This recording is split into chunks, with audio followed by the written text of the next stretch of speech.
we will be revising discharge or termination of contract. Yes, let's start. Good. Discharge means what?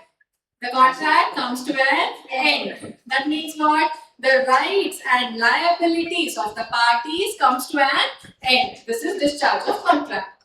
Now, how can discharge happen? They have given certain modes. First mode is by performance. What is performance? Both the parties together, they perform the promises. That means they have performed their part of promises. So contract comes to an end. Yes, this is actual performance where both the parties, what they have promised in the contract, they have fulfilled that. Second, next is attempted performance. What is attempted performance? It is also called as tender of performance, which is also called as offer of performance, where the promiser has offered that I will be performing, I am willing to perform, I am ready to perform, but the other party, who the promisee, is refusing to accept my performance. Did I complete my part of the promise properly? Yes. Now, if you don't accept my promise, my performance, then I will end the contract and I will treat this as breach of contract from your side. And can I claim compensation? Yes. So here, attempted performance. Simple example is delivery boy has come to your house. He is ready to give you goods, but you are telling that I don't want to accept this goods. He has attempted the performance, he has tendered the performance, he has offered the performance, but you are refusing. So he will treat this as breach of contract and can he sue you? Yes. Now they have given certain conditions for it to be called as a valid tender. For it to be called as, yes, this party has validly performed his part, attempted performance. They have given certain conditions should be followed. First condition is what? Such valid tender, such tender has to be unconditional. Let's say delivery boy comes with the goods, but he says, I will deliver this good only if you make advance payment. He's putting a condition there. This is valid tender? No. Second, delivery boy comes at night 2 o'clock to deliver the goods. Is it valid tender? No, it should be at proper place and time what is mentioned in contract. If no time is mentioned, then a reasonable time during business hours, all of that. And then this delivery boy comes with 50 kgs of rice, but you have ordered how much? 100 kgs of rice. Now you reject. Valid? No, you have to reject because he has only come with 50 kgs. So he has to perform complete obligation for it to be called as valid tender. If he performs in part, then it is not valid tender. Next. If the tender relates to the goods, the promisee must have reasonable opportunity to examine the goods. Now he comes with rice. He should also give you some opportunity to verify whether the rice is proper or not, right? It's of good quality or not. So reasonable time to examine the goods should be given to promisee. If he doesn't give, that means there is no valid tender from his side. Next, tender made to one or several joint promisees has the same effect as the tender to all of them. That means what? If at all there are multiple promisee, I have to perform. Should I go and perform to everyone? Say this is the promise, this is the promise, this is the promise. No. If I just perform for one person, it is valid tender. There are 5 people, 5 promisees and 1 promiser. This promiser goes to that one person and he delivers the goods. It's valid tender. Right? Yes. Now, who can demand performance? Only the promisee can demand the performance. There is concept of privity of contract. What is privity of contract? Stranger to contract, that is party who is someone who is not a party to contract cannot file a case. Similarly, somebody who is not a party to contract cannot demand performance. Now, what will happen if the party doesn't perform? The other party will get compensation. Here they have given an illustration. What did we see in this illustration? One of the person, she has decided that she will agree to sing for a concert and this is for, let's say, 5 days. Now this singer doesn't show up on the second day. What can the other person do? He can cancel the contract because she did not show up on the second day and he can claim compensation and he can claim damages. let's say this person continues to treat the contract as valid. That is, he says, that's okay, continue. At that time, contract is not cancelled. Contract continues. He can claim compensation for that one day when she was not there. Okay. Next. We have seen two concepts. Devolution of joint liability, devolution of joint right. What is devolution? That word means devolution means passing of rights or response or liabilities from one person to another person, usually because of death or by operation of law. Devolution of joint liability means what? What is joint liability? There are two promises. There are two promises. There are multiple promises. These promises together, they have told that we will perform the promise. Here, one of the joint promiser dies. Who should perform? Their legal representative, the promiser who is dead. Their legal representative along with the surviving joint promiser has to together perform the promise. Correct? This is devolution of joint promisee. Joint liabilities. Here we have seen, can the promisee, the other person, can he demand just one person that you make full payment? Yes, it is valid. Just because he is demanding full payment from one person, can that other person who is making the payment, can he recover from other people? Yes. Now, devolution of joint rights. Two people, that is two promisees here. There, two promiser. Here, two promisees together have to recover 1 lakh rupees from the promiser. They have the right to recover money. One of the joint promiser dies. His legal representative, along with the surviving joint promiser, joint promisee, can recover that money from promiser. Yes. Let's say all the joint promiser passes away. Their legal representative together will perform the promise. Okay? Yes. This is discharge by performance. Clear? Yes. Next is discharge by mutual agreement or consent. Parties together, mutually, they can agree and they can cancel the contract. Okay? We have seen 5 ways. First way is novation. What is novation? Novation means the old contract is substituted by a new contract. That means already the old contract is there and you did not perform the promise. That contract is still there. You did not perform the promise. Now what you do? You cancel that old contract. Just you cancel? No. You substitute that old contract with a new contract. It could be for a lot of reasons. But remember, whenever any new party is added, whenever the parties are getting changed, it should be through novation only. That is, a new contract has to be there. Okay. Now let's say the parties have performed their promise and they decide we will have fresh contract. Is this novation? No. Novation comes into picture only when that old contract is still pending and you substitute that with a new contract. This is novation. Okay. Next is alteration. What is alteration? Alteration means you are just changing some terms of the contract. Should it be with mutual consent of the parties? Yes. Change of terms with the mutual consent of the parties. And then we have seen rescission. So in alteration, does any new contract comes into existence? No, it's the old contract itself.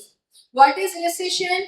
Rescission is cancellation of the contract by the parties. How can they cancel? Either by mutual consent of the parties, both of them together decide we will cancel the contract. Or the party who broke the contract, that is the party who broke the promise, the party who breached the contract, and the other party, that is the aggrieved person who has suffered loss because he broke the contract, he can cancel the contract. Just because he is cancelling the contract, does that mean he will not get compensation? No, he will get compensation. Next, in case of voidable contract means at the option of one party, either he can make the contract valid or void. Who can make the contract valid or void? The aggrieved party. I have threatened someone telling that you have to sign the contract. If you don't sign, then I will kill you. So this person can make the contract valid or void. Now, in case of voidable contract, one of the parties has the option to cancel the contract. That party can cancel the contract. Next is remission. What is remission? Accepting lesser performance. So it takes place when the promisee, either he says that don't perform the contract entirely, or he says that I extend more time. This is your limited given time, but I'll give you more time to perform. Or he says that you have to pay me 1 lakh, instead just pay me 50,000, it's enough. Or he says that instead of paying me 1 lakh, give me any goods or something. He accepts some other consideration. All of this is remission.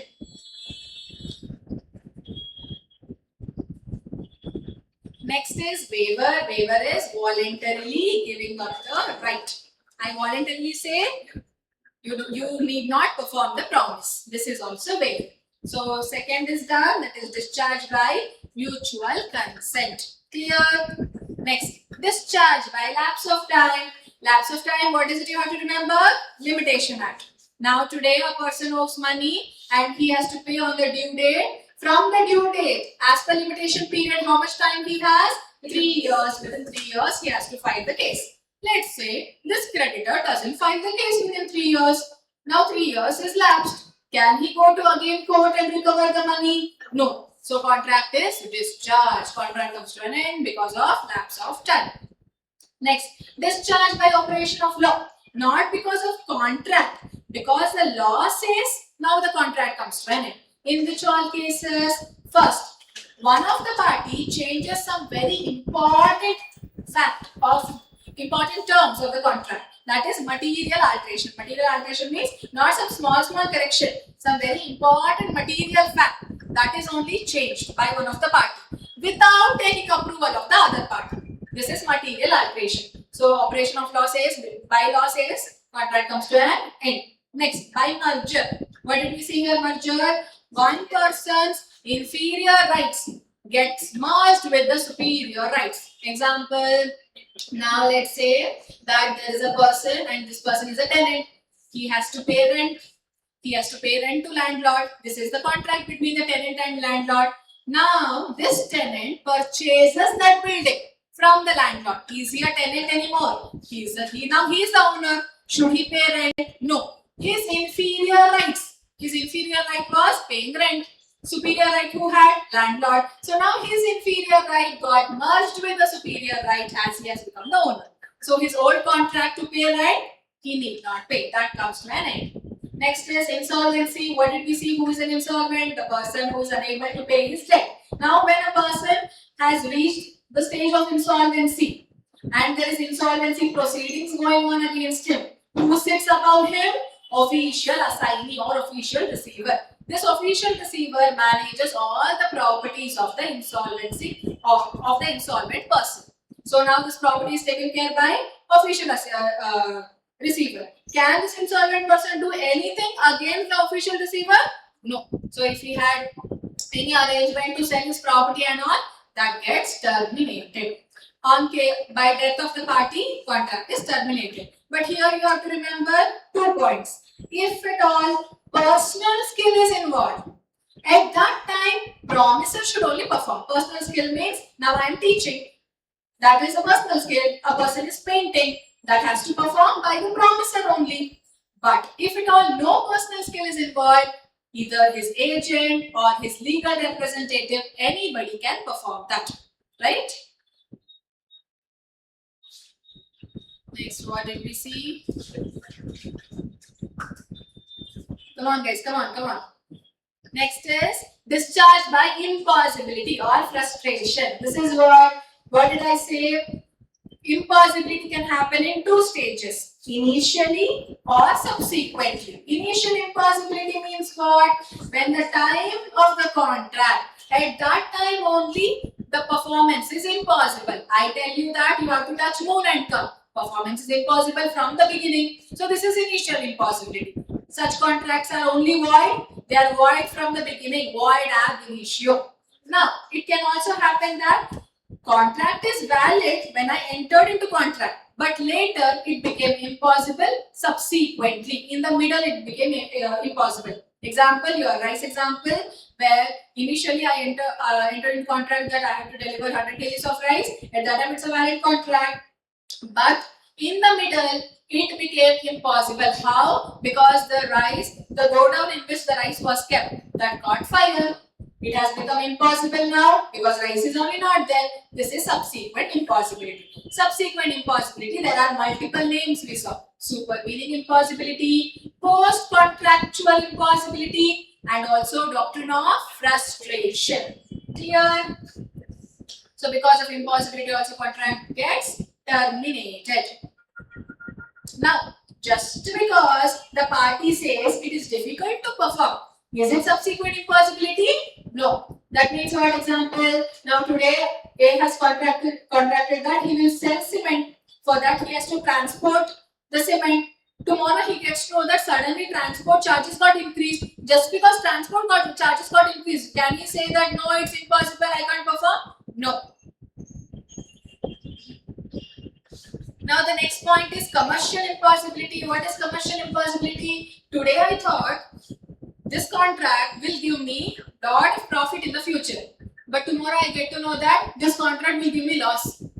Just because it will give me loss, can I cancel the contract? No. Next, just because there is strike or lockout in my industry, factory, can I cancel the contract? No. But if the contract itself clearly mentioned, because of strike, if there is any strike or lockout, then we will not continue the contract, then that will prevail. Okay? Now, what did we see in this case? A very important principle was laid down in this case. In this case, court held that temporary seizing of any building. Quickly, I'll tell the facts. A had to transfer some property to B. Before that property got developed, still it was under the developing stage. Okay, so before it got developed, there was war. Because of war, what did government decide? We will acquire this property. What A had to transfer to B, but he will acquire temporarily. Okay, now the party is telling that it is impossible to perform because property is not there. What did court held? This is just a temporary restriction, not permanent restriction. So temporary restriction will not make the contract impossible. Done. Next is discharge by breach of contract. This is the most amazing concept, no? Actual breach, anticipatory breach. Now here breach means what? Breaking of contract. When the parties don't perform what they had promised to perform, they breach the contract. Breach can happen in two stages. First stage, actual breach. Second stage, anticipatory breach. That means what? Actual breach means today the due date is there. Today you have to deliver the goods to me, and today you don't deliver. On the due date, you don't perform the promise. Actual breach. Or during the performance. Now today I have a contract with the institute that I have to deliver the lecture. While I am performing, I decide that I want to stop. I should not continue. This is also actual breach. So actual breach happens in two ways. One, on the due date I don't perform, or during the performance I don't perform. Correct? Next, what is anticipatory? Now what remedy the party has when there is actual breach? You can cancel the contract and claim damages, claim compensation. What is anticipatory breach? Anticipatory breach means before the due date, the party does not perform the promise. Party shows that he will not perform the promise. How can it happen? Mr. A had promised, I will deliver car to you, this particular specific car to you on 31st December. Now, on 1st December only, that is before the due date is 31st December. Before the due date, this person sold the same car to somebody else. So he broke the promise. Did it happen on the due date? No, before the due date. This is anticipatory breach.